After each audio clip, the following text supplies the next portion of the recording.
Tamsula Silelo Silapara, Nueva Pau High Tide,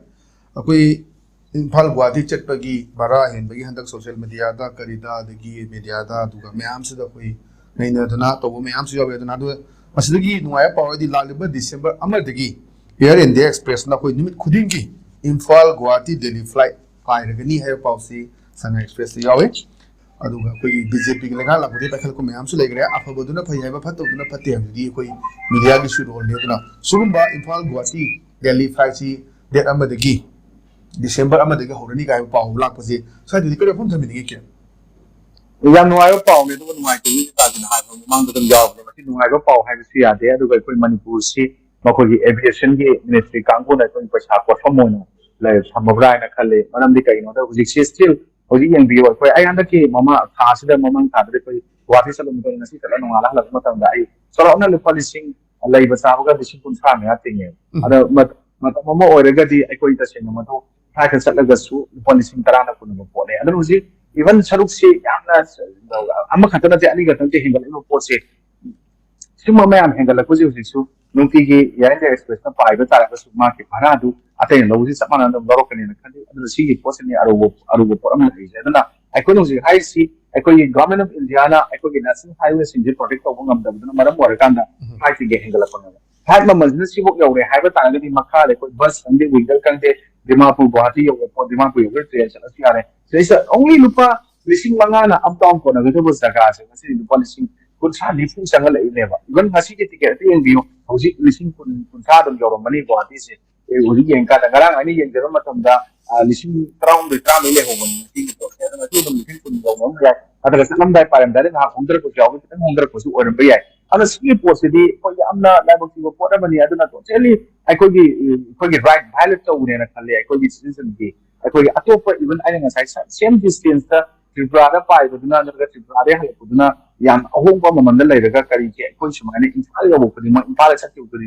kari ya suwa na thami bahar ja ko gi proof kang look sing se ko da jeli Manipur ni basing jelo na water no look krasano makoi di economically adum ya down policy ke ne hena down pol oilo masa ma dum policy manong da hidden details ne among na dum masi direction pil da same lai ra ha wa pa mo lai awna sing bot ga di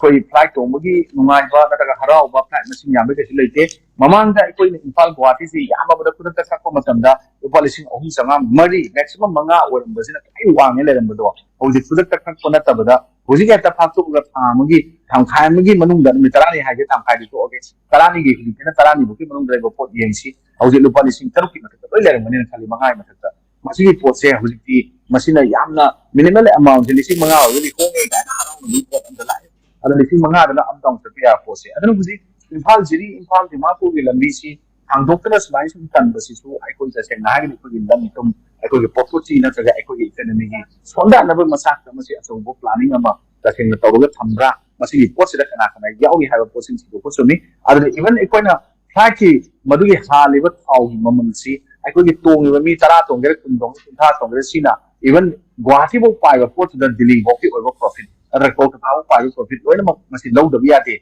makoi sin si sumai low ga da bani na koi ngasi wai ba se na koi sida la lo bu samasya la pot na ni na daga na koi ngasi ni ma khat ba gi ni na koi puksel to na da ni ha pot amada tawri bra ha pot amasu koi ngasi ri ui ada la lo bu gi samasya muthal matam da Manipur da shanti porakani ha na praja da adugi matai da gi tirak message ama oi bra government ma du kangan bai masam oi bra